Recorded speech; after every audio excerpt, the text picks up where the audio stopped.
إن الحمد لله نحمده ونستعينه ونستغفره ونعوذ بالله من شرور أنفسنا ومن سيئات أعمالنا من يهدي الله فلا مضل له ومن يضلل فلا هادي له وأشهد أن لا إله إلا الله وحده لا شريك له وأشهد أن محمدا عبده ورسوله يا أيها الذين آمنوا اتقوا الله حق تقاته ولا تموتن إلا وأنتم مسلمون يا أيها الناس اتقوا ربكم الذي خلقكم من نفس واحدة وخلق منها زوجها وبث منهن رجالا كثيرا ونساء واتقوا الله الذي تساءلون به والأرحم إن الله كان عليكم رقيبا يا أيها الذين آمنوا اتقوا الله وقولوا قولا سديدا يصلح لكم أعمالكم ويغفر لكم ذنوبكم ومن يطيع الله ورسوله فقد فاز فوزا عظيما ربي اشرح لي صدري ويسر لي أمري واحلل عقدة من لساني يفقهوا قولي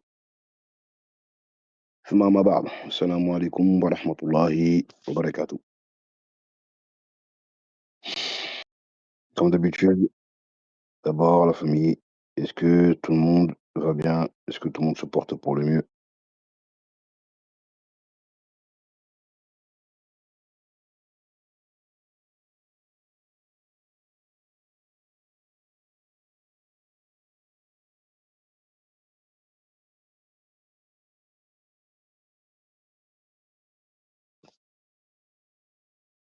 Comment vous allez?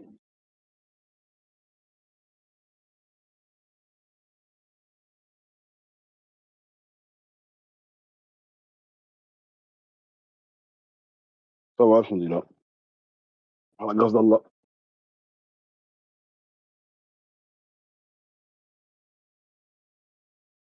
Ça va toujours bien, même quand ça va pas trop, ça va. Alhamdoulilah. C'est un plaisir d'être musulman. Donc la famille, sans plus tarder, on commence, Inch'Allah.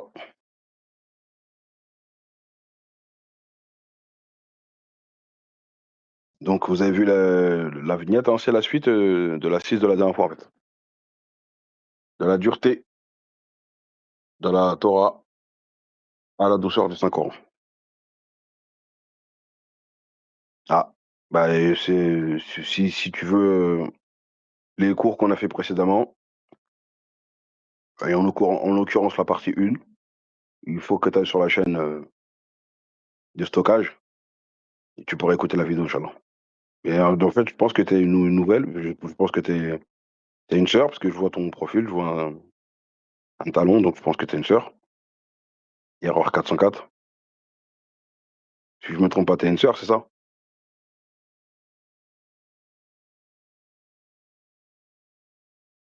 En tout cas, tu pourras regarder. Ok, bienvenue à toi. Tu pourras regarder si tu veux regarder, tu me diras, envoie un message en privé, comme ça je t'enverrai la chaîne, ou alors va directement sur le salon annonce, plutôt nos vidéos. Le salon, nos vidéos, et tu remontes et tu verras le cours de dimanche dernier, Inch'Allah. Voilà la famille. Donc, pour faire suite à la dernière fois, toujours dans le même ordre d'idées, c'est une étude comparative, bien sûr, hein, une étude théologique comparative, de certains commandements de la Torah donnés aux enfants d'Israël. Et quand on regarde en l'islam, on voit que ces commandements sont largement adoucis. Et ce qui prouve encore que la Torah, elle est vraiment spécifique aux caractéristiques des enfants d'Israël, alors que le Coran al-Karim, il est pour toute l'humanité. C'est encore une preuve. D'accord? Et comme je l'avais expliqué la première fois aussi, la Torah aussi, elle a. Donc, parmi les caractéristiques des enfants d'Israël, c'est que comme c'est un peuple qui a été très, très dur et très désobéissant, Allah leur a donné des commandements en fonction de cette dureté spirituelle et psychologique. D'accord? Donc, le frère à la racine, t'es là?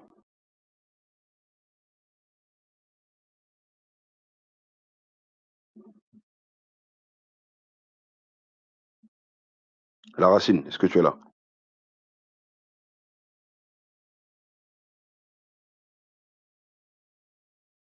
Donc en fait, les commentaires, c'est à la fin, ma sœur, hein. C'est surtout les questions, c'est à la fin du cours. Il y a des questions, ça sera surtout à la fin.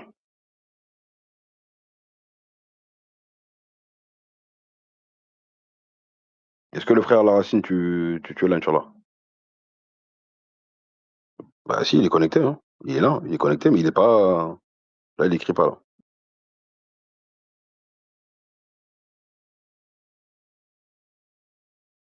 Ouais, comme ça, moi, là, Youssouf. Ok. Tu peux t'occuper du bot, frère? Inch'Allah?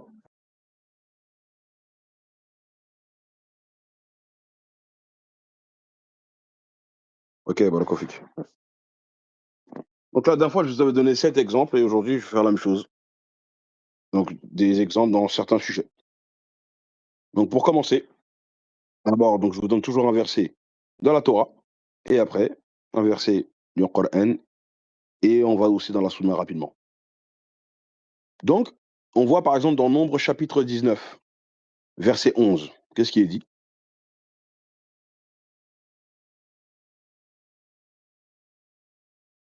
Voilà, voilà, correct. Il est dit quoi? Celui qui touchera un mort, un corps humain quelconque, sera impur pendant 7 jours. D'accord? Donc c'est clair.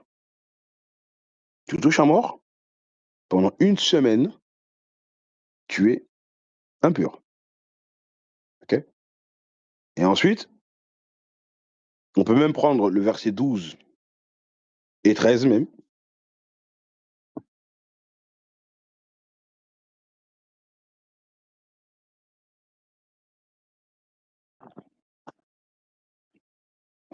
Essaie de te concentrer, ma sœur. Et avoir 404 pour bien suivre le cours, d'accord? Si t'étais déjà là, t'inquiète pas, les gens, ils se souviennent de toi. Qu'Allah te préserve. Donc il est dit, il se purifiera avec cette eau le troisième jour et le septième jour, il sera pur. Mais s'il ne se purifie pas le troisième jour et le septième jour, il ne sera pas pur. Celui qui touchera un mort, le corps d'un homme qui sera mort et qui ne se purifiera pas sous le tabernacle de l'Éternel. Celui-là sera retranché d'Israël, comme l'eau de la purification n'a pas été répandue sur lui. Il est impur et son impureté est encore sur lui. Maintenant, quand on dit il sera retranché ici, là, donc celui qui ne se purifie pas, il aura souillé le tabernacle. Quand tu le dis, quand la Torah dit souvent il sera retranché du milieu de son peuple, qu'est-ce que ça signifie? C'est la question que je vous pose. Répondez-moi rapidement, Balakofiko. Ça veut dire quoi? Il y a plusieurs versets qui disent ça. Ça veut dire quoi? Il sera retranché. D'accord, Mariam, elle a donné son avis. Et les autres?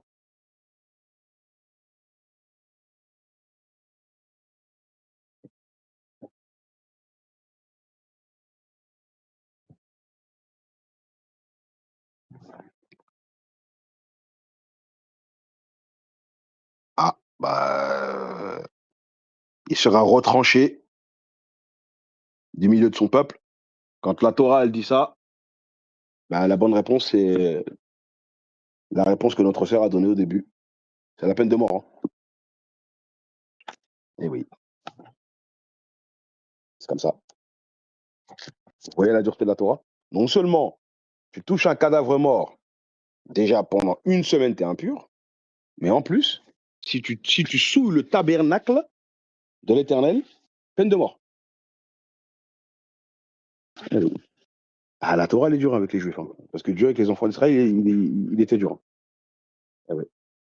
Transgression, c'est tout de suite, ça rigole pas. D'accord? Je vérifie vite fait dans les commentaires juifs qui sont en face de moi, donc les commentaires de la Torah, par exemple, pour ne pas faire dire à la Torah ce qu'elle ne dit pas. Donc, nombre, bougez pas. dans le livre des Nombres, chapitre 19, 12, 13. On vérifie.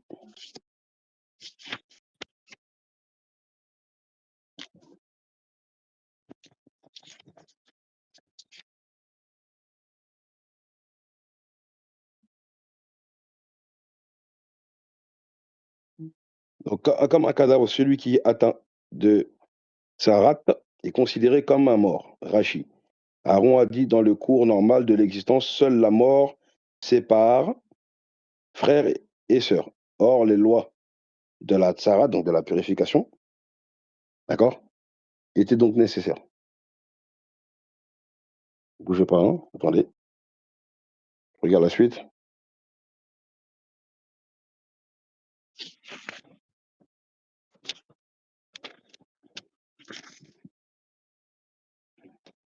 Donc voilà, donc on nous dit qu'il avait dit quoi, Aaron? Seule la mort sépare donc le frère et sœur. Or, les lois de la Tsarat, qu'on voit dans Lévitique chapitre 13, verset 46, nous obligent à nous séparer de Myriam de son vivant. D'accord? Leur sœur. Leur sœur, leur sœur, ils ont été obligés de se séparer d'elle à un moment. Aaron a poursuivi, comme nous sommes frères et sœurs issus de la même matrice, la chair de Mariam est un peu la mienne et celle de Moïse. C'est donc comme si la moitié de notre propre chair était rongée. Oui, ça, ici, ça rigole pas. Donc ici, c'est le commentaire du verset 12. Mais vous savez, souvent, quand il y a des commandements qui sont durs, bah, souvent les juifs, ils ne commandent pas. On a constaté. Il y a plusieurs commentaires, des fois, ils sont sautés. Ici, ils n'ont pas commenté le verset 13. Ça passe directement au verset 14, dans le Humash. Hein. D'accord? Je vérifie rapidement pour vous, pour moi aussi, bien sûr, dans la voie de la Torah. Et dans la voie de la Torah, malheureusement, il y a aussi le même problème. Les commentaires, souvent, des fois, sont sautés.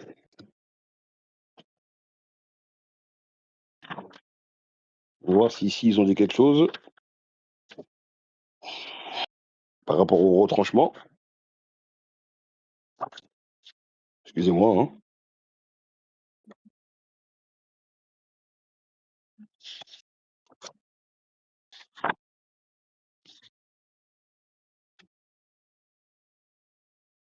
Voilà.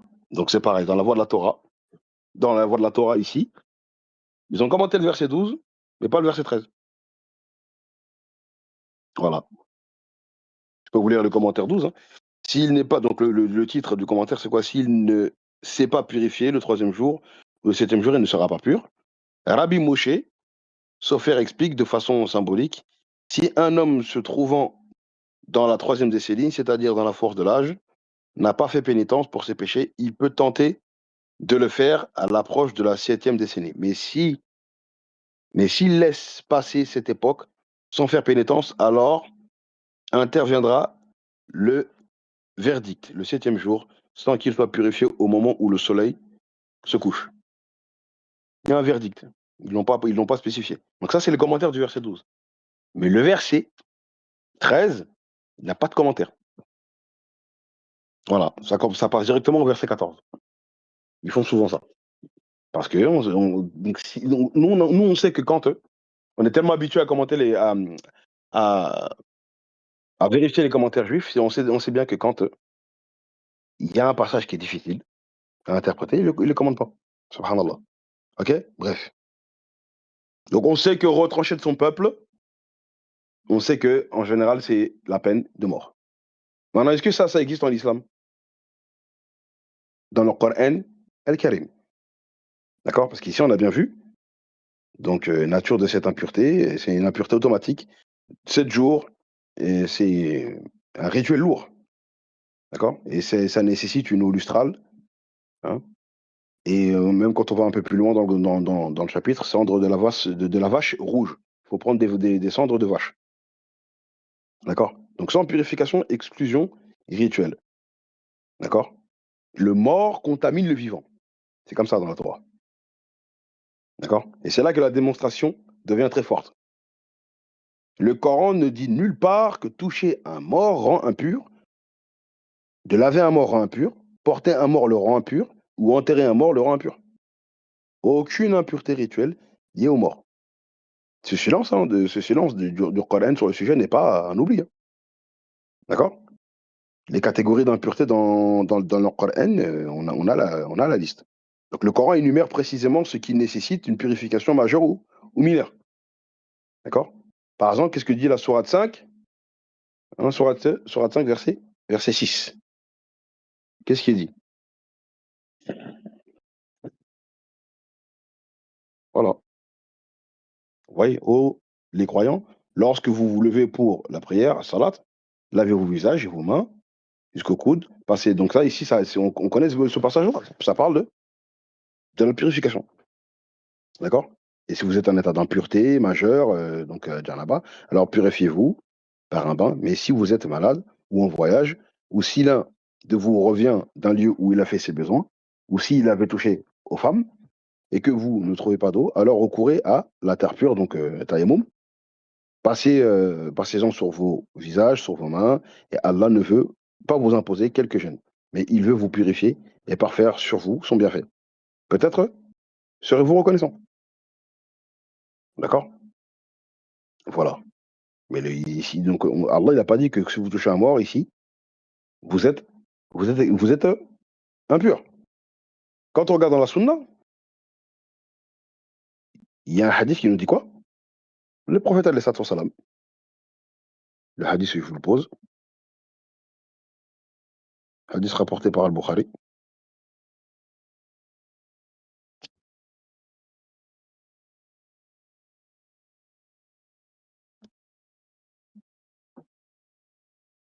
Et je vous pose un autre hadith, parce qu'ici, le prophète, il dit, le croyant reste pur. C'est simple. Il y a un autre hadith qui rentre plus dans le sujet,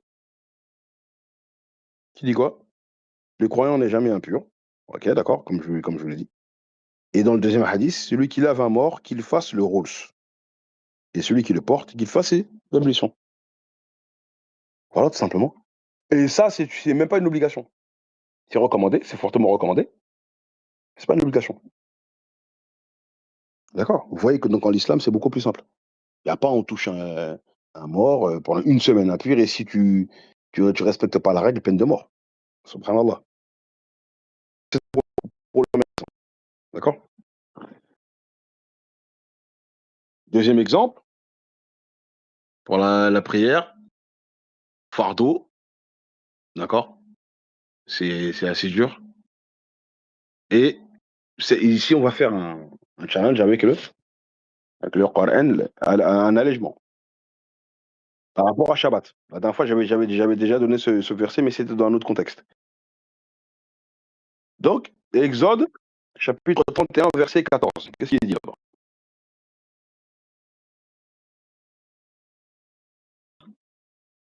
Ah, Barakofik. Il a dit quoi? Vous observerez. Attends, excusez-moi, comme Mariam a dit, j'ai pas compris pourquoi l'eau ne purifie pas directement, mais elle attend 2 jours en plus alors que l'eau purifie. Bah, c'est le commandement qu'Allah leur donne, c'est qu'en fait, il sera pur plus tard. Pas, pas sur le moment, en fait. Tu vois? Si tu veux, on va relire le passage.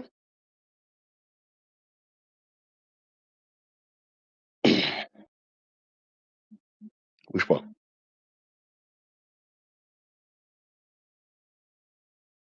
Parce qu'en fait, ça commence le contexte, il commence même au verset 1. D'accord?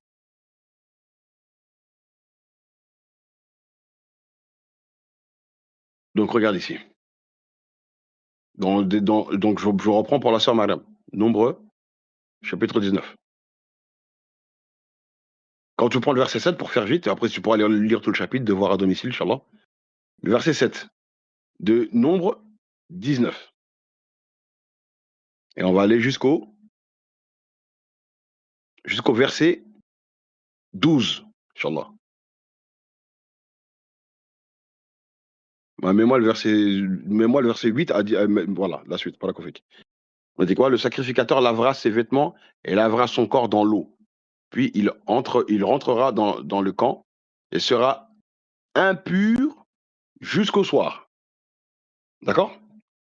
Donc ici, le contexte, ça parle encore du sac des péchés des enfants d'Israël. C'est divisé en deux, hein, ici. C'est quoi? Mais même le verset 1 jusqu'à 6. Verset 1 à 6. Rapidement, je vais lire comme ça, on a tout le contexte. Voilà. Il a dit quoi? L'Éternel parla à Moïse et à Aaron et dit, voici ce qui est ordonné par la loi que l'Éternel a prescrite en disant, parle aux enfants d'Israël et qu'ils t'amènent une vache rousse. C'est ce que je disais tout à l'heure. Je parlais qu'il faut une vache qui est d'une certaine couleur, sans tache, sans défaut corporel, et qui n'est point porté le joug, donc c'est-à-dire qu'elle n'a pas servi à labourer les champs, etc. Vous la remettrez au sacrificateur Éléazar, qui la fera sortir du camp, et on l'égorgera devant lui. Le sacrificateur Éléazar prendra le sang de la vache avec le doigt, et il en fera 7 fois l'aspersion sur le devant de la tente d'assignation. D'accord? Ensuite, on brûlera la vache sous ses yeux, on brûlera sa peau, sa chair et son sang, avec ses excréments.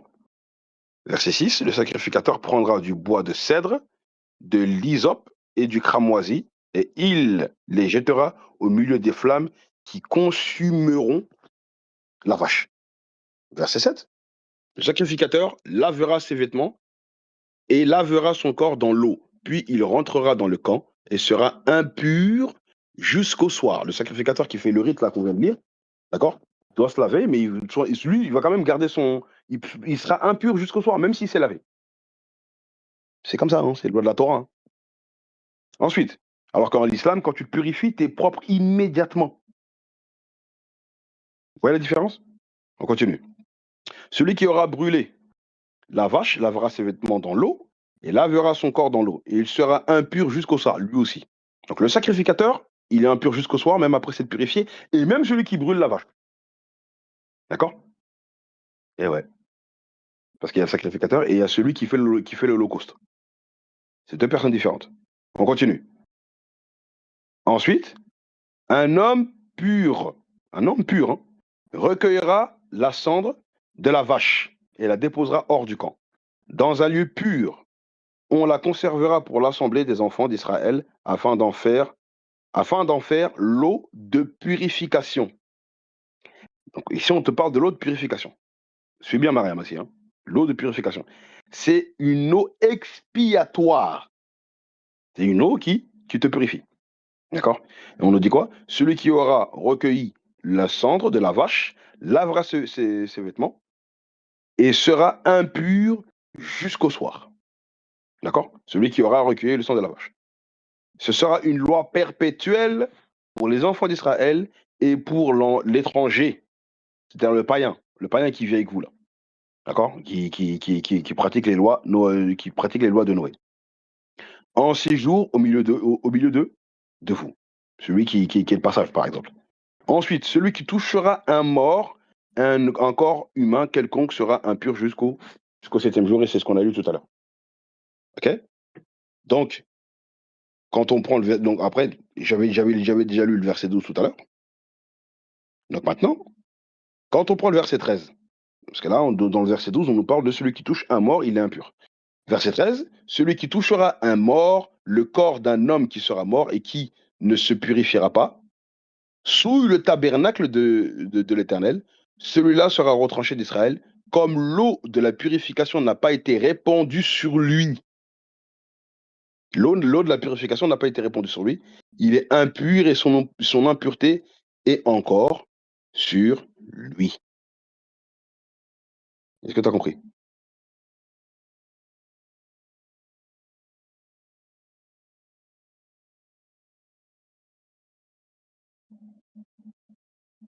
Dis-moi rapidement, comme ça on avance, Inch'Allah.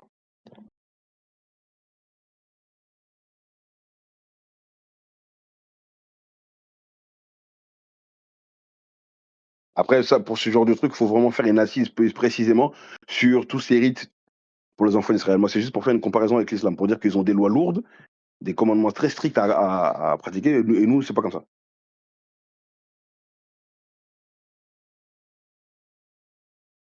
Oui, mais pourquoi un mort et impur?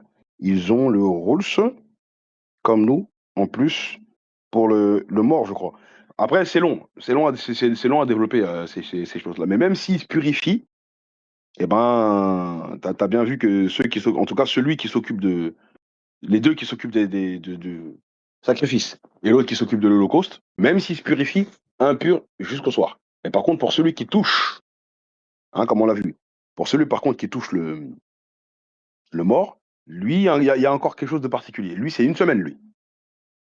Lui, c'est une semaine. Il faut qu'il se lave, bien sûr, mais il va rester impur pendant une semaine.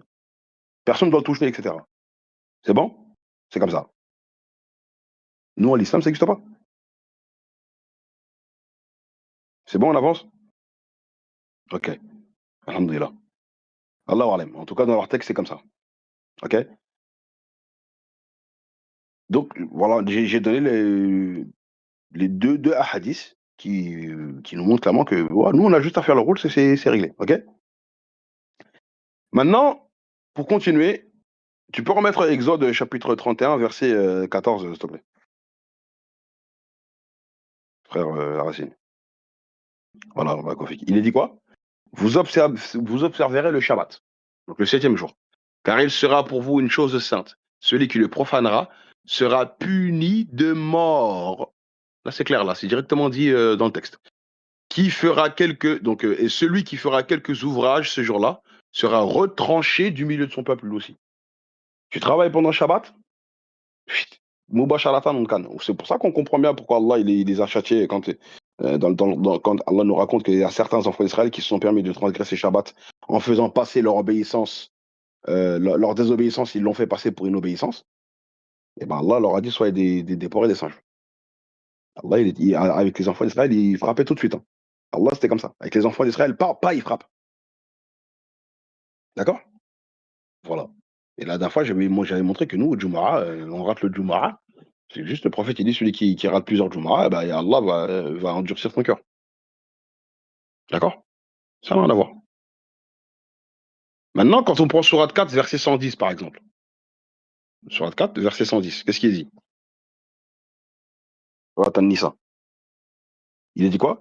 Quiconque agit mal ou se fait du tort à lui-même, puis aussitôt implore d'Allah le pardon, trouvera Allah pardonneur et miséricordieux. Vous voyez, ça n'a rien à voir. Eh oui. Allah Akbar. C'est clair? Voilà. C'est clair. Et mets-moi maintenant le verset 101, s'il te plaît.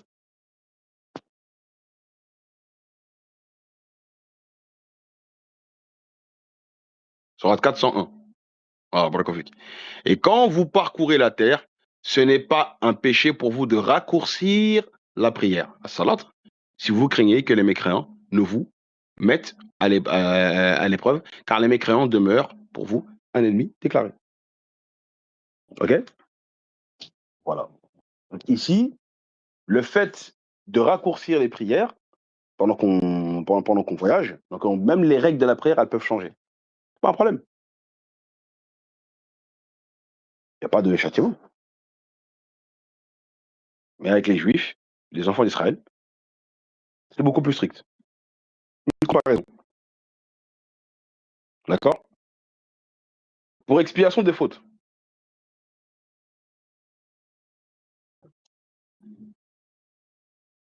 Pour expiation des fautes, excusez-moi. Quand on prend Lévitique, chapitre 5, verset 6.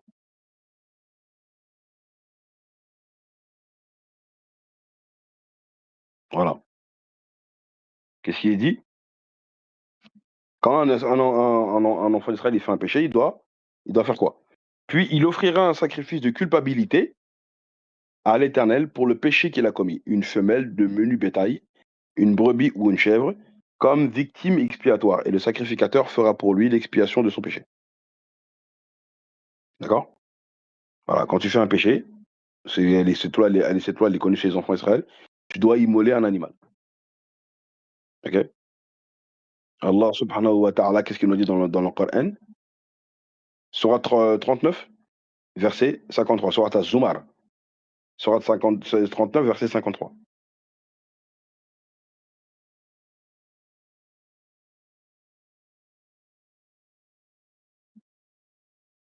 Voilà, c'est simple. Ô mes serviteurs, qui avez commis des excès à votre propre détriment, ne désespérez pas de la miséricorde d'Allah, car Allah pardonne tous les péchés. Oui, c'est lui le pardonneur, le très miséricordieux. C'est tout. C'est bon? Encore une fois, on voit la différence avec avec la dureté de la Torah. Est-ce que vous voyez? Et là, je suis même obligé de rajouter un hadith qui est magnifique. Alors, la dernière fois, j'étais même en train de montrer ça. Je montrer un collègue au travail qui m'a dit qu'il était athée. Il me disait: «Oui, mais pourquoi, à quoi bon faire des péchés, après, demander pardon, recommencer, faire des péchés, demander encore pardon?» et cetera. Je lui dis: «Mais, le prophète Mohammed alayhi salatu wa salam, il te dit que tous les fils d'Adam commettent des péchés, mais le meilleur d'entre eux sont ceux qui se repentent. Vaut mieux faire des péchés et te repentir que de faire des péchés et ne jamais te repentir, hein». Et regardez ici, c'est le sens de ce hadith-là. On nous dit quoi? D'après, Anas ibn Malik, radiyallahu anhu, qui a dit: «J'ai entendu le messager d'Allah, sallallahu wa alayhi wa sallam». Le prophète Mohammed alayhi salatu wa salam a dit quoi? Il a dit donc: «J'ai entendu le messager d'Allah alayhi salatu wa salam dire: Allah subhanahu wa ta'ala, élevé soit-il, a dit: Ô fils d'Adam, tant que tu m'invoqueras et espéreras en moi, alors je te pardonnerai, quoi que tu fasses. Et je ne m'en soucierai pas, ô fils d'Adam, si tes péchés atteignaient la cime du ciel et que tu implorais mon pardon». Vous vous rendez compte, hein? Regardez l'image, hein. Si tes péchés touchent, remplissent une certaine distance de la terre au ciel jusqu'à toucher la cime du ciel. Subhanallah. Eh ben, alors je te pardonnerai et je ne m'en soucierai pas. Ô fils d'Adam, si tu venais à moi avec des péchés autant que la terre et que tu me rencontrerais sans rien m'associer, sans avoir fait du shirk, alors je viendrai avec toi avec autant de pardon. Takbir,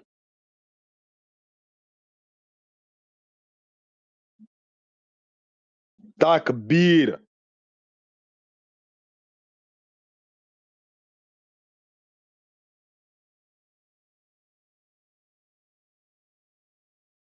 Allahu Akbar. Ce hadith, comme le frère Racine l'a dit, c'est trop. La miséricorde d'Allah. Et quand je lui ai montré la miséricorde d'Allah, même à la tête, ça l'a touché. Il m'a dit: «Ah, c'est vrai que c'est». J'ai dit: «Ouais, c'est pas pour rien que 113 sourates sur 114 commence par Bismillahi ar-Rahmani ar-Rahim». Pas pour rien, hein. La miséricorde d'Allah, d'accord? Voilà. Donc on la voit aussi bien dans ce hadith-là que dans le Coran et on la voit par rapport à la Torah. Rien à voir, d'accord? Nous sommes les seuls sur la surface de la terre à avoir des textes comme ça, pour la miséricorde d'Allah. Ça dépasse même la miséricorde que Jésus-Christ a enseignée dans le Nouveau Testament. Ça dépasse. Il y a pas besoin que Mohammed il se fasse massacrer tout nu sur une croix pour qu'Allah nous pardonne, hein. Doctrine qui est, excusez-moi de cette expression, mais qui est absurde. Et une doctrine que Jésus n'a jamais enseignée. Juste tu te repens, Allah te pardonne. C'est ça la miséricorde d'Allah. D'accord? Ok. Et on va prendre sourate, toujours sourate 39, juste le verset d'après, verset 54. Qu'est-ce qui est dit? Voilà. Et il dit quoi? Barakoufik. Et revenez repentant à votre Seigneur et soumettez-vous à lui avant que ne vous vienne le châtiment et vous ne recevrez alors aucun secours. C'est tout, il faut se repentir avant la mort. Voilà, regardez les enseignements islamiques, c'est simple, hein. D'accord? Pour le quatrième exemple, pour la pureté vestimentaire, par exemple. On lit dans la Torah, dans Lévitique, chapitre 13, versets 47 à 59, pour bien voir le contexte. Il y a plusieurs versets, je vais les lire. Voilà, Kofik. Lorsqu'il y aura lorsqu'il y aura sur un vêtement une plaie de lèpre, sur un vêtement de laine ou sur un vêtement de lin, à la chaîne ou à la trame de lin ou de laine, sur une peau ou sur quelques ouvrages de peau, et que la plaie sera verdâtre ou rougeâtre sur le vêtement ou sur la peau, ou donc à la chaîne ou à la trame, sur un objet quelconque de peau, c'est une plaie de lèpre, et elle sera montrée au sacrificateur. Le sacrificateur examinera la plaie et il enfermera pendant 7 jours ceux qui en a été attaqués. Donc le vêtement, il est même mis en quarantaine ici. Il examinera la plaie le 7e jour. OK? Donc ici, je répète, hein, qu'est-ce qui est dit ici? Donc le verset 50, le sacrificateur examinera la plaie. D'accord? Donc et là, on nous parle de la peau et la plaie. Donc celui qui est atteint de ça, pendant une semaine, de toute façon, il doit ses vêtements, et lui, hein, et on doit les mettre en quarantaine. C'est ce qui s'est passé dans Nombre chapitre 12, quand Marie et Haroun, hein, alayhi salam, avaient critiqué Moïse parce qu'il avait épousé une femme éthiopienne. Et ben, on nous dit que l'Éternel est descendu dans une nuée et il a puni Marie, la sœur de Moïse et Aaron, et elle a été touchée de la lèpre, et pendant une semaine, elle a dû rester en quarantaine. D'accord? Donc ici, on le voit dans Lévitique. Donc, c'est pour ça qu'il est dit que le sacrificateur, il va examiner la plaie. Si la plaie est étendue sur le vêtement, à la chaîne ou à la trame, sur la peau ou sur l'ouvrage quelconque fait de peau, c'est une plaie de lèpre, invétérée. L'objet est impur. Verset 52, il brûlera le vêtement, la chaîne ou la trame de la laine ou de lin, l'objet quelconque de la peau sur lequel se trouve la plaie, car c'est une lèpre invétérée. Il sera brûlé au feu.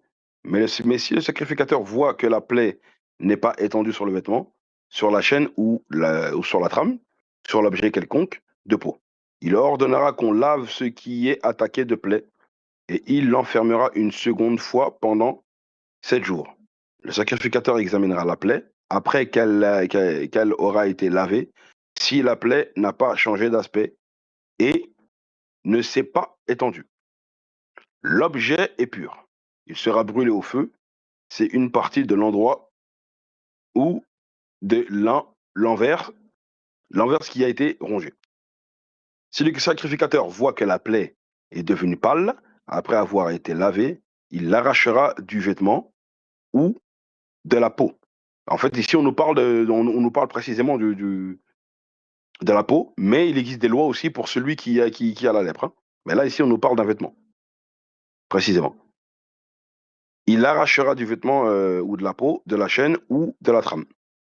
Verset 57. Si elle paraît encore sur le vêtement, à la chaîne ou à la trame, ou sur l'objet quelconque de peau, c'est une éruption de lèpre.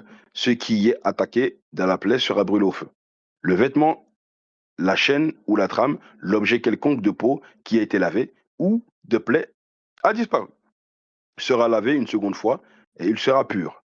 Telle est la loi sur la plaie de la lèpre lorsqu'elle attaque les vêtements. Donc c'est pour ça que j'ai bien dit que ça parle précisément des vêtements, de laine ou de lin. La chaîne ou la trame ou un objet quelconque de peau, et d'après lesquels ils seront déclarés purs ou impurs. Vous avez compris?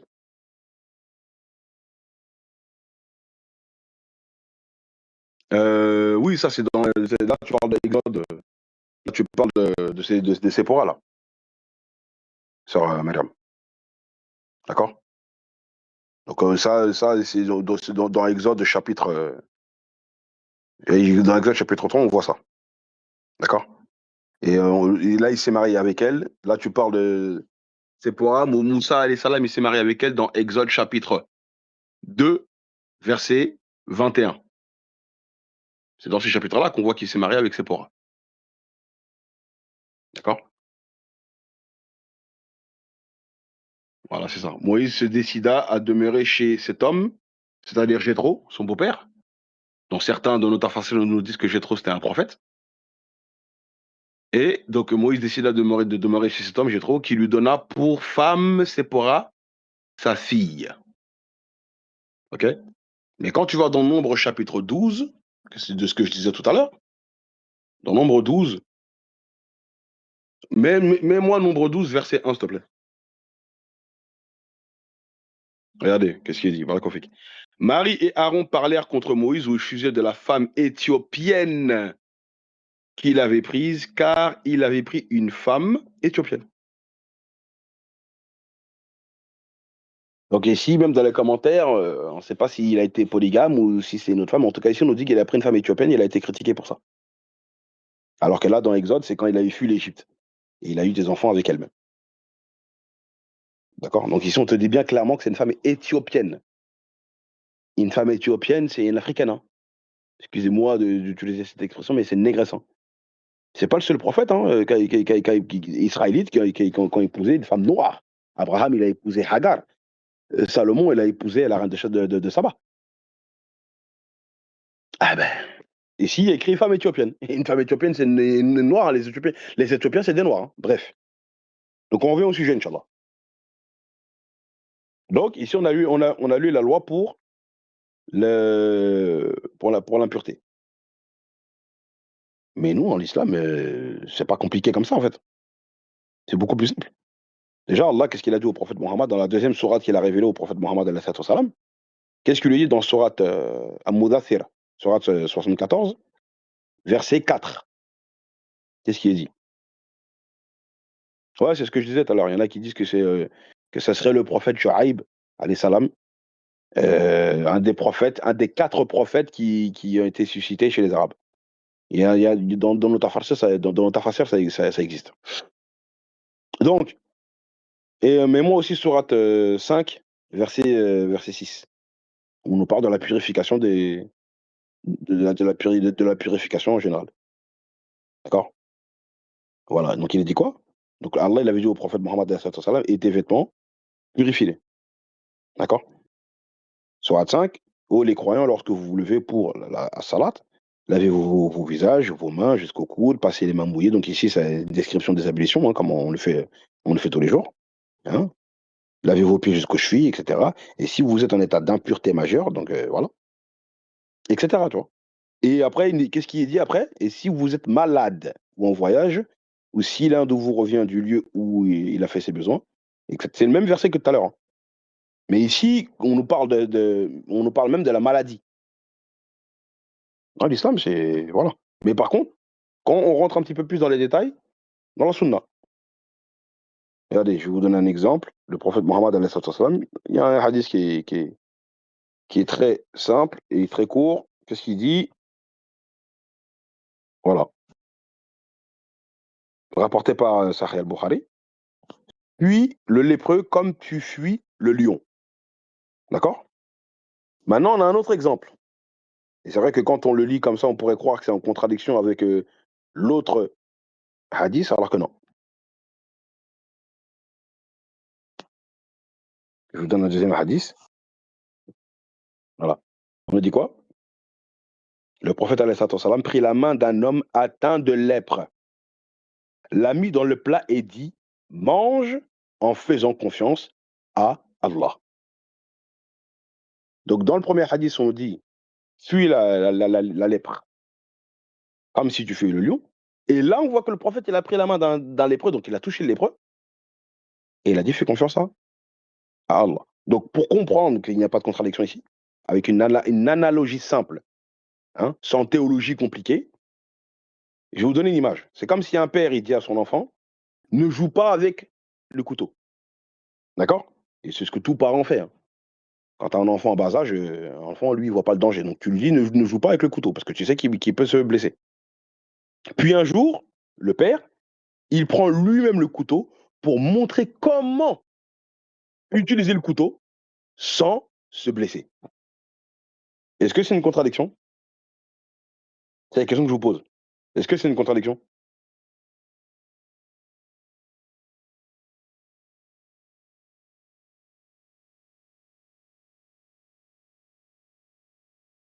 Voilà, exactement.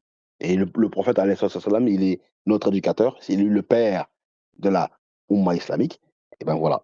C'est comme ça qu'on peut expliquer ces 2 hadiths sans à penser qu'il y a une contradiction ici. Vous avez compris? C'est une règle pour tout acte pédagogique contrôlé.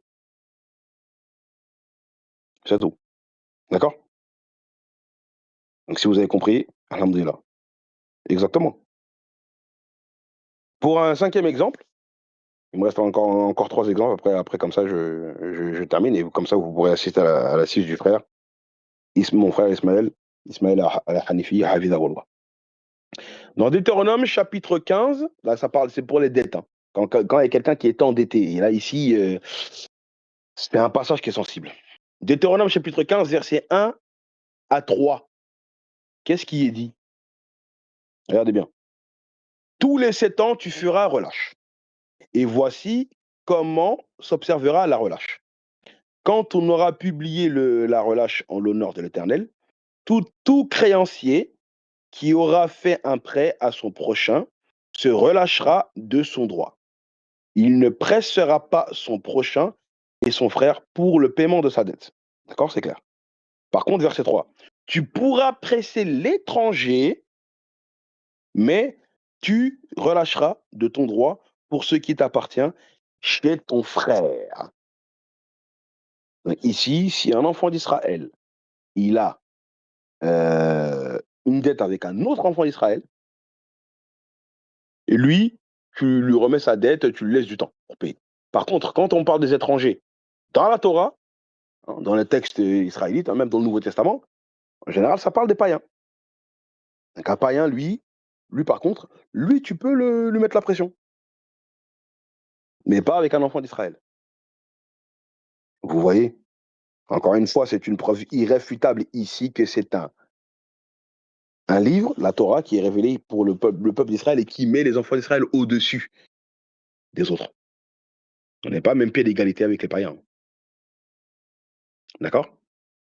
Eh oui. Et là, je vous mets le commentaire du Chumash, commentaire juif, hein. Et après, je vais vous mettre aussi rapidement le petit commentaire de la voix de la Torah. Donc, je vous pose les commentaires d'abord. C'est les photos que j'ai faites pour vous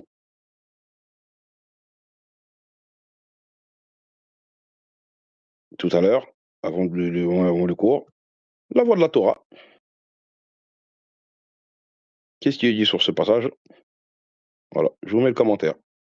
Comme ça, on ne pourra pas m'accuser d'avoir fait dire à la Torah ce qu'elle ne dit pas. Donc, le premier commentaire du Chumash, on dit quoi?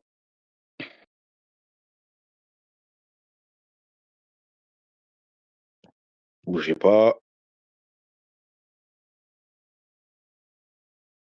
Voilà, donc je vous ai mis d'abord la deuxième partie, j'aurais dû mettre la première. Excusez-moi, hein, voilà. Donc, le commentaire que j'ai mis tout en bas, c'est le premier commentaire du Chumash.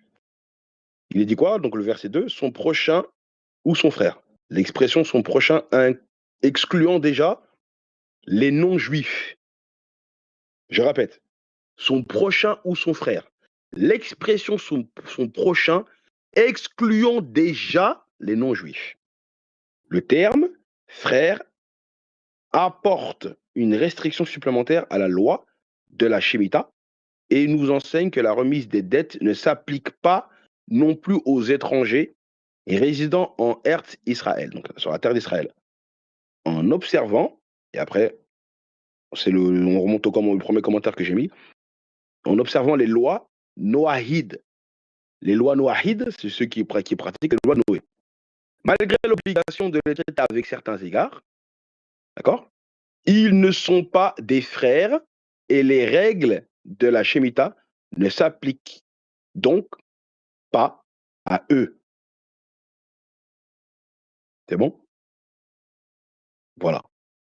Ensuite, le verset, donc après, après ça c'est le commentaire du verset d'après. Avec ton frère, ceci revient à restreindre l'application de la remise. Seuls les prêts contractés avec ton frère, c'est-à-dire engageant des personnes, sont annulés. Un prêt sur un gage n'est pas concerné par la Shemitah, la dette. D'accord? Ça, c'est le premier commentaire du Chumash. La voix de la Torah, maintenant, qu'est-ce qu'elle a dit? Le verset 2, il est commenté, il dit quoi? Tu pourras exiger un paiement à l'étranger. Vous voyez le titre, hein? Rachid dit, c'est un commandement, l'assertion, tu pourras exiger paiement de l'étranger, implique, mais non de ton frère. Or, il y a une règle qui énonce une interdiction tirée du commandement positif. À la force d'un commandement positif, donc après ils ont mis des paroles en hébreu, et ils nous ont mis la référence du commentaire de Rachid. C'est ce que veut dire cifrer. On a vu même ce mot tout à l'heure dans ce nom, dans le commentaire du Chumash. Les mots du texte sont de manière implicite. C'est ainsi qu'il faut comprendre cifrer, et non pas que c'est un commandement positif de la Torah, d'exiger d'un étranger le paiement de sa dette. Comme l'a d'ailleurs nettement démontré Nahmanide dans son commentaire. Ainsi, celui qui exige le paiement d'une dette de son frère transgresse non seulement, donc ici ils ont encore mis le commandement en fait, de, voilà, donc ici après ils ont mis des mots hébraïques qui renvoient à des références de la Torah. En gros, ce que dit le commentaire, c'est que on a un certain comportement avec nos frères par rapport aux dettes, mais avec les païens, il n'y a pas les mêmes lois. Vous avez compris?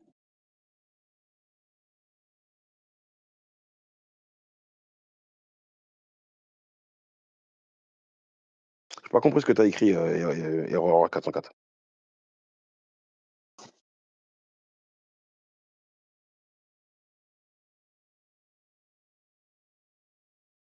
Mais est-ce que vous avez compris que en tout cas, la dette qu'on a avec quand on est un Israélite, la dette qu'on a avec nos frères et la dette qu'on a avec des païens est différente. Avec un païen, tu peux exiger, mais pas avec un Israélite. Tu as de la rahma pour un Israélite. Ah ben, ça montre bien que les lois de la Torah, elles sont pour le peuple juif et non, c'est pas, il y a pas les mêmes lois pour les gens qui sont en dehors d'Israël. D'accord? Maintenant, quand on compare avec le Coran, pour faire vite, Sourate 2, verset 280, qu'est-ce qui est dit?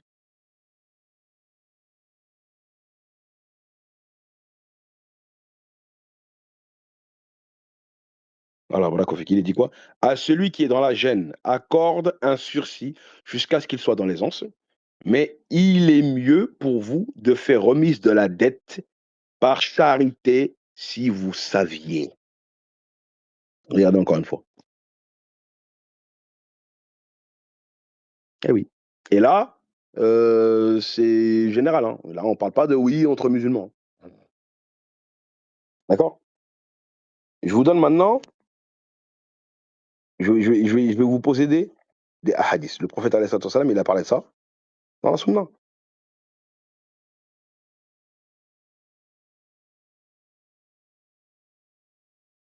Voilà, il y a plusieurs hadiths. Voilà, je vais les lire un par un. Ici, il dit, le prophète Mohammed sallallahu alayhi wa sallam a dit, il y avait un homme qui prêtait aux gens. Il disait à son employé, si le débiteur est dans la gêne, efface-lui la dette. Peut-être qu'Allah nous effacera nos fautes. Alors Allah lui a pardonné. C'est pas quelqu'un qui est de la communauté du prophète Mohammed, hein. Ici, écrit les gens. D'accord? T'effaces la dette de quelqu'un, Allah il pardonne tes péchés. D'accord? C'est Sahih al-Bukhari, les musulmans. Des textes disent donc c'est pour ça que je vous ai écrit le texte dit bien aux gens sans distinction, nous musulmans. Ensuite, un autre hadith. Le prophète alayhi salam dit alayhi salam, celui qui accorde un délai à un débiteur en difficulté. ou lui efface sa dette, Allah le mettra à l'ombre de son trône le jour où il n'y aura d'autre le jour où il y aura d'ombre que la sienne. Vous avez vu encore la rahma? Aucun critère religieux de débiteur, c'est clair. Il y a pas de oui, avec lui tu fais, avec lui tu fais pas. Encore le troisième hadith, celui qui accorde un délai à un débiteur en difficulté aura pour chaque jour une aumône équivalente et s'il efface la dette, il aura pour chaque jour une aumône double. Demandez aux chrétiens et aux juifs de vous montrer, un prophète qui enseigne ça dans leur texte à eux. D'accord? Quatrième hadith. Allah aide le serviteur tant que le serviteur aide son frère. Encore, une loi simple. Dernier hadith, celui donc ceux qui sont miséricordieux, le tout miséricordieux leur fera miséricorde. Soyez miséricordieux envers ceux qui sont sur terre. Celui qui est au ciel sera miséricordieux envers vous. Voilà c'est quoi l'islam.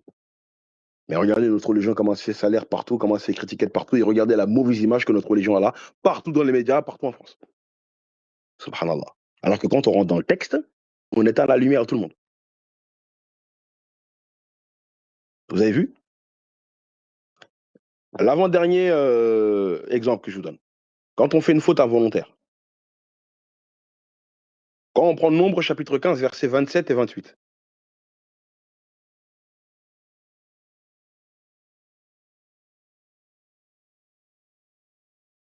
Exactement.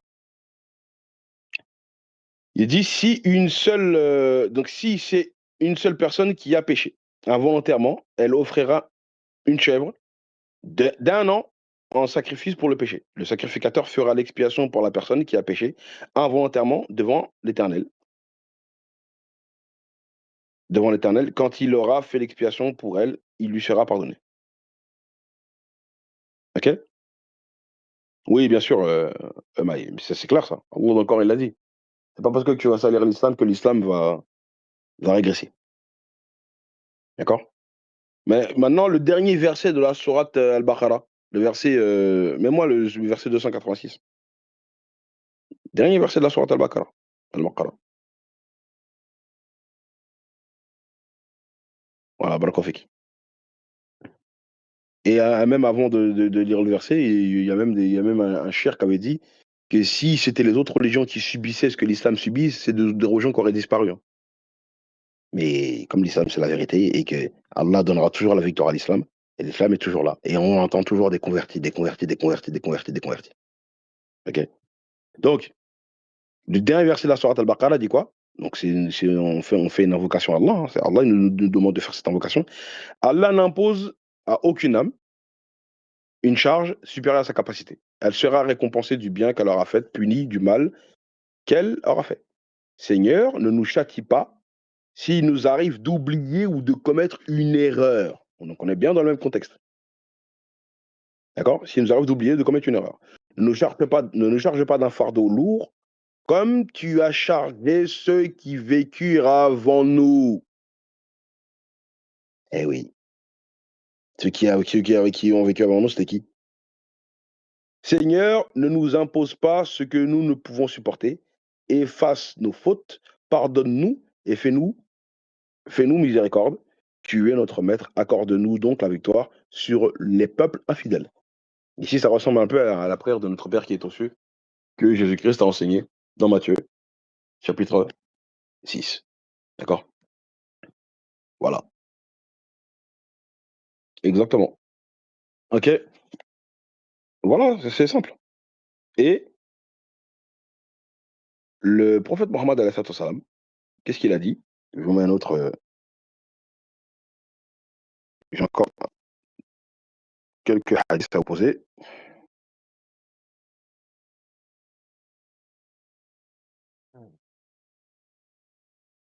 Je sais pas.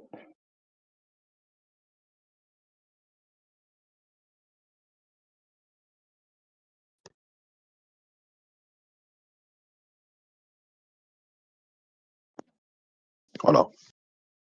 Le prophète alayhi salatu wassalam, il dit: «Allah a pardonné à ma communauté. les erreurs, les oublis. D'accord? Alors que dans la Torah, il faut sacrifier un animal. Donc les erreurs, les oublis, et ce à quoi ils ont été contraints. Si tu as fait un péché parce que tu as été contraint, tu as commis une faute parce que tu as été contraint, là, il t'a pardonné. D'accord? Un autre hadith qui dit quoi? Allah est plus heureux de du repentir de son serviteur que l'homme qui ayant retrouvé sa monture dans le désert. Ça, c'est un hadith qui est connu.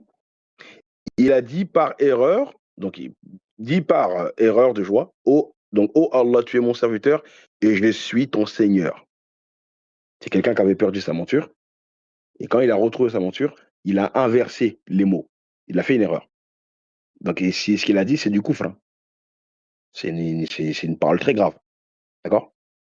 Mais comme je vous ai écrit, cette parole sera c'est du shirk, mais si elle était voulue. Mais ici, aucun péché, aucune sanction, car l'intention est absente. C'est pour ça que je vous ai mis le hadith qui est très connu qui dit: «Les actes ne valent que par leurs intentions». D'accord? Donc c'est aussi bien dans le contexte du hadith d'avant que dans le sujet que je suis en train de vous développer. Tu fais une faute sans l'avoir fait exprès, Allah il pardonne. Comme dans le cas de Moussa, par exemple, qui a tué quelqu'un sans le vouloir. D'accord? Et pour terminer, on va prendre l'exemple du mariage. Comme ça, après, je vous laisse, Inch'Allah. Alors, on fera juste une phase de questions-réponses s'il y a des questions.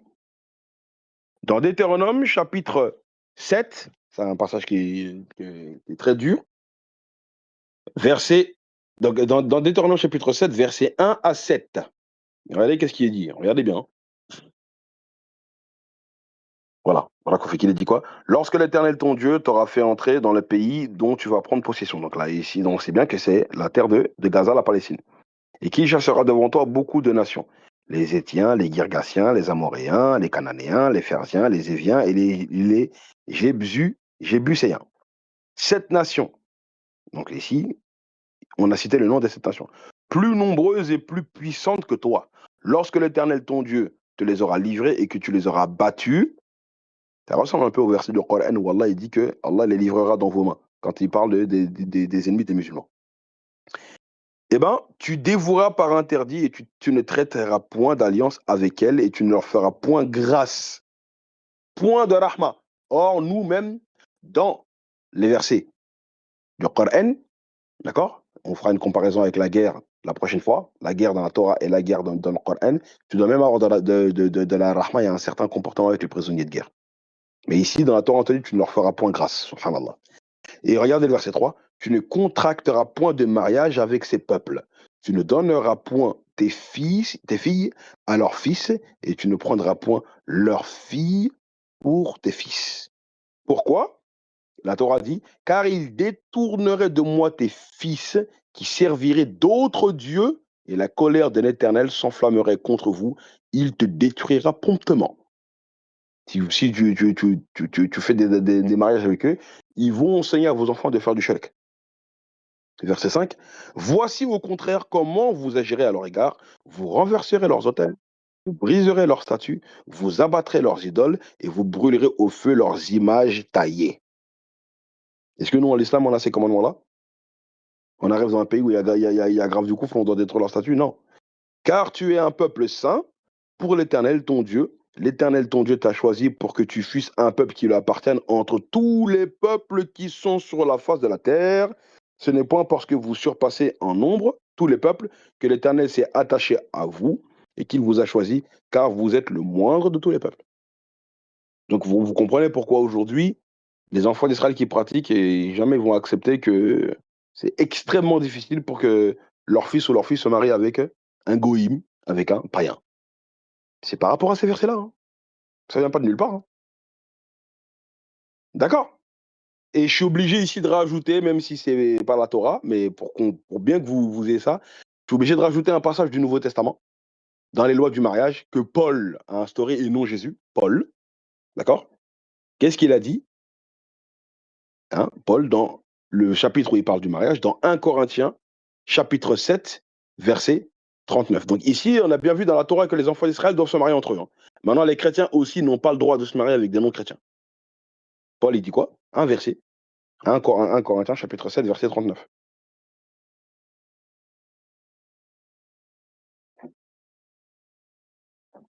Voilà, Blakofik. Il est dit quoi?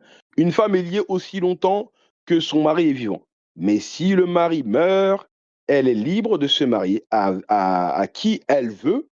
Seulement, c'est quoi la condition? Que ce soit dans le Seigneur. Voilà. C'est bon? OK. Maintenant, à l'islam, regardez comment le Coran maintenant, il est beaucoup plus, ouvert que ça, en ce qui concerne le mariage. Sourate 5, verset 5. Qu'est-ce qu'il est dit?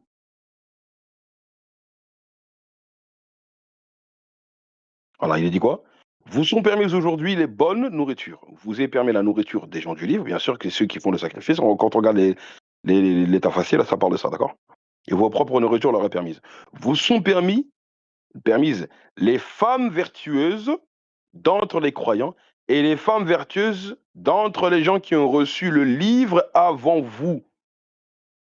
Si vous leur donnez leur dot, donc leur mar, d'accord, avec contrat de mariage, non en débauché, ni en preneur d'amante. Et quiconque abjure la foi à leur veine devant son action, et il sera dans l'au-delà du nombre des perdants. Donc, un homme musulman, ici ça concerne les hommes, d'accord, il a le droit d'épouser une femme juive si elle est vertueuse, d'accord, et une femme chrétienne aussi si elle est vertueuse. C'est pas n'importe quelle femme d'entre eux, hein. Elle doit être vertueuse, d'accord. Voilà. Il a le droit. Bien sûr qu'il y a des conditions. La musulmane, elle reste prioritaire. Et en plus, il y a certains de nos savants qui ont expliqué que tu peux le faire, que quand tu es dans la société, il n'y a plus de femmes musulmanes mariables, parce que les musulmanes, elles passent toujours avant. Parce que si tous les musulmans ils vont marier des femmes des gens du livre, bah, qui va marier les femmes musulmanes? Alors qu'une femme musulmane, elle doit automatiquement se marier avec un musulman. Mais en tout cas, nous, on a une porte où on peut prendre des femmes des autres communautés qui nous ont précédés. Vertueuse, ça veut dire qu'en fait, que quand tu la il faut qu'elle ait de la vertu. Quand tu la vois, c'est comme si tu vois une musulmane. Elle s'habille d'une manière décente, elle est pieuse, et cetera. Elle croit en l'unicité absolue d'Allah, elle fait pas de shirk. Par exemple, tu peux pas prendre une femme chrétienne qui te dit que Jésus c'est Dieu, par exemple. Tu vois? Les juifs, pour les juifs, Yahweh, c'est l'éternel, et cetera. Mais si on prend une femme chrétienne, hein, et ben, une femme chrétienne qui te dit que Jésus c'est Dieu, elle ne rentre pas dans ce critère-là, elle. Parce qu'Allah, il te dit clairement que parmi les chrétiens, dans Sourate 5, verset 72, Sourate 5, hein, verset 72, Allah il dit clairement que ceux qui disent parmi les chrétiens que Jésus est Dieu, c'est des mécréants. Voilà, d'accord. Donc c'était pour répondre à ta question. Donc voilà, je vous remercie de m'avoir écouté. Je vais donner des exemples, encore une fois, pour montrer que tout le temps, le Coran, il sera plus dur. Il sera plus doux que la Torah qui a des commandements beaucoup plus durs. Donc je vous remercie de m'avoir écouté. Qu'Allah me pardonne si j'ai commis des fautes par ignorance ou sans savoir, parce que voilà, je ne suis qu'un étudiant. Donc s'il y a des questions, je vous écoute. Et sinon on atterrit et comme ça, on laisse la place à notre frère Ismaël Hafizahullah. Je vous remercie de m'avoir écouté. Voilà, qu'on fait comme la famille. Ah, c'est clair que des sujets comme ça, c'est clair que c'est intéressant. Ça nous permet d'apprendre la religion des autres. Et encore une fois, ça ne fait qu'augmenter notre foi et qu'on voit on a le dîn le plus souple qui existe par rapport à eux. Bah, ici, il y a des questions, dites rapidement. Rapidement, écris, pas de problème. Et je réponds à ta question toujours dans la limite de mes connaissances, Inch'Allah.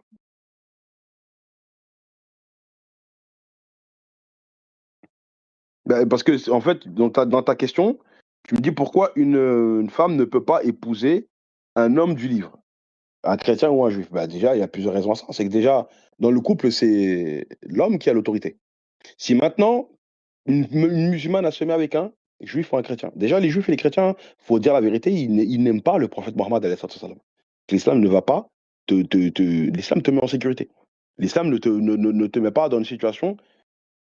L'islam t'interdit de te mettre dans une situation où tu vas te mettre avec quelqu'un qui n'aime pas ton prophète. De un, ça c'est un problème, par exemple, que je peux te poser. Il y a beaucoup de musulmanes qui se sont retrouvés dans ce problème-là parce elles ont transgressé cette règle-là. Et deux, le problème, il est que si maintenant ton mari, c'est un juif ou un chrétien, tu as des enfants avec lui, maintenant ils vont emmener ses enfants à la synagogue pour voir si c'est un juif. Ou alors il va emmener si c'est un chrétien, il veut manger du porc, il te demande de cuisiner du porc, ou alors les enfants, il veut les amener à l'église et à l'église, on va leur enseigner d'adorer Jésus. Or, toi, dans le Coran, on te dit bien clairement que celui qui fait ça, qui adore Jésus, il va en enfer. Comment tu fais? Donc tes enfants, bien aimés, et ton mari aussi, d'accord? Que tu prétends aimer, tu sais qu'ils vont aller en enfer selon la parole d'Allah. Tu imagines la situation, comment elle est compliquée? Eh oui, c'est pour te donner des exemples, hein. Ton mari, il peut te contraindre, à pas faire un ramadan, à pas prier, et cetera. Toi, tu es là, tu fais salat et ton mari, il fait pas salat et il va à l'église, il fait tu vois? Subhanallah. Donc il a l'autorité sur toi s'il t'exige, des choses qui vont à l'encontre de l'islam, fêter Noël et cetera, tu vois? Toutes les fêtes qui véhiculent des notions qui contredisent l'islam, nous les musulmans, nous n'avons pas le droit de les faire. Tu comprends? Voilà. Donc une femme, elle se met en danger si elle se met avec un homme comme ça. Tu comprends?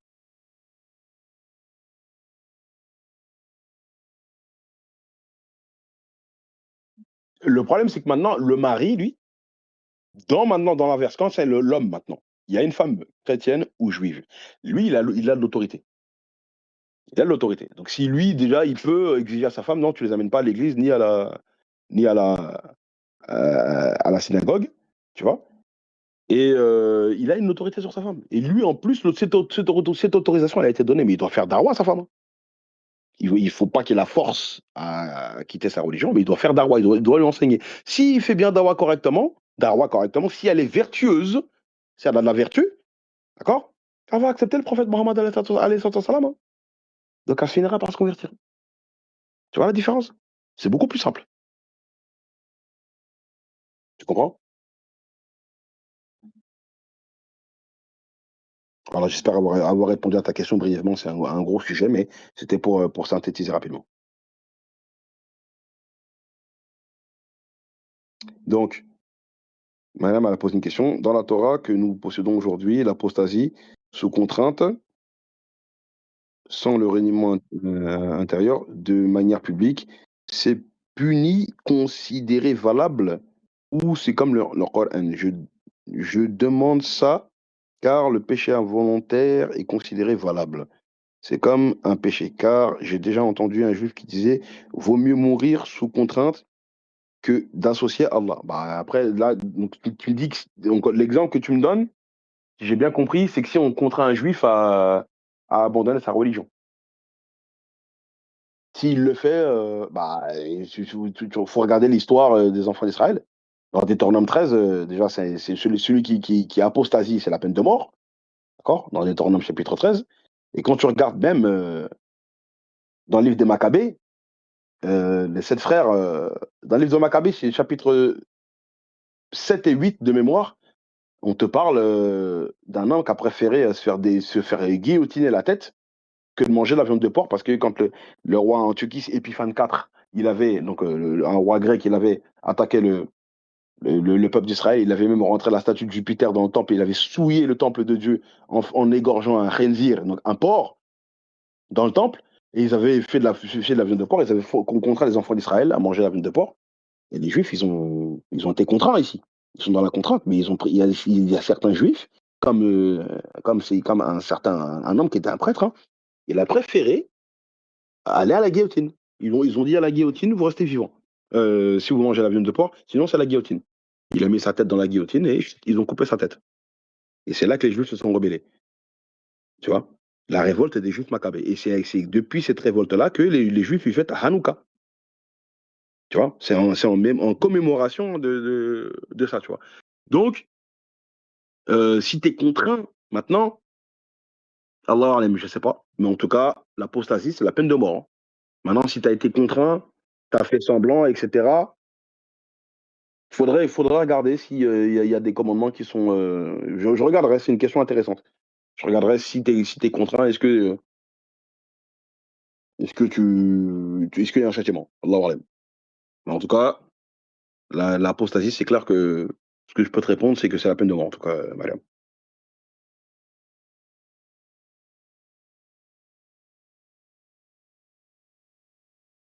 C'est une loi qu'on vient de voir dans l'Ancien Testament vient d'Allah. Bah, selon leur texte à eux, oui, mais nous, on peut pas les confirmer avec, certitude qu'elle vient d'Allah, parce qu'on sait que le texte il a été modifié.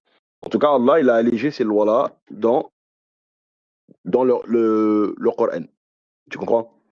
Donc, Allah, il n'y a pas de confirmation de ça. Quand il n'y a pas de confirmation, nous, les musulmans, quand ça contredit directement, quand le Coran corrige, on peut dire, bah, si le Coran corrige, soit c'est annulé, ou soit le Coran corrige parce que c'était faux. Tu comprends? Mais dans leur texte, dans leur texte, en tout cas, c'est comme ça. Mais comme j'ai dit, c'est des lois spécifiques à ce peuple-là. Parce que le peuple d'Israël, il est spécifique. Et les lois de la Torah ne les concernent que eux.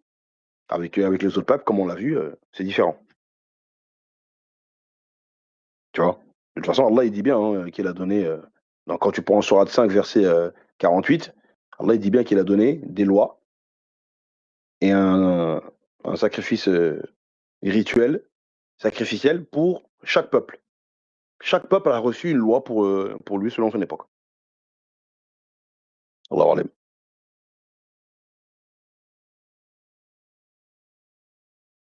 Ah oui, c'est clair que c'est un degré de foi de ouf, hein, et ça montre la gravité de manger de la viande de porc. Et c'est ce qui montre un contraste totalement différent, qui n'a rien à voir avec les chrétiens, hein.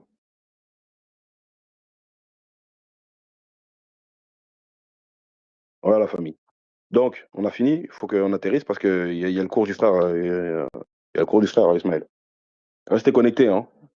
Restez connectés pour le frère Ismaël, Inch'Allah. C'est bon, on atterrit la famille?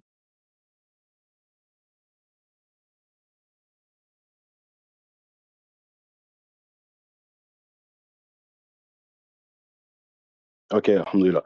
Donc, remercions Allah d'être dans la meilleure des religions. Contrairement à ce que les gens pensent, l'islam, c'est pas aussi dur que ça, hein. Il y a ceux qui nous ont précédés ont des commandements beaucoup plus durs.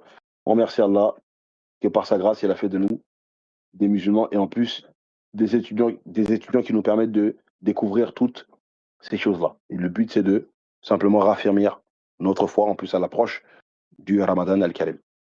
Donc, qu'Allah nous bénisse tous, qu'Allah nous pardonne nos péchés, passés, présents, futurs, et que Allah fasse toujours de nous une fierté pour l'islam et les musulmans, et qu'Allah fasse que nous soyons tous ensemble, et on fera la fête ensemble au paradis, comme Allah subhanahu wa ta'ala nous l'a promis, dans le Coran al-Karim. Donc, je vous remercie, donc je vous donne rendez-vous pour une troisième partie, Inch'Allah, le week-end prochain, comme d'habitude, Inch'Allah, au Ta'ala, si Allah nous prête vie. Donc, je remercie la famille. Qu'Allah vous bénisse. سبحان ربك رب العزة عما يصفون وسلام على المرسلين والحمد لله رب العالمين. السلام عليكم ورحمة الله وبركاته. N'oubliez pas de rester connecté, hein. Salam alaikum wa rahmatullah. Naam.